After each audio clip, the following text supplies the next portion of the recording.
ఉట్టిగా సిక్కామంటే చాలు మీ మగ బుద్ధి వంకర బుద్ధి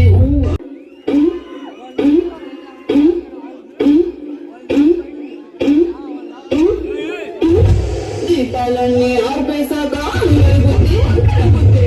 అంటావా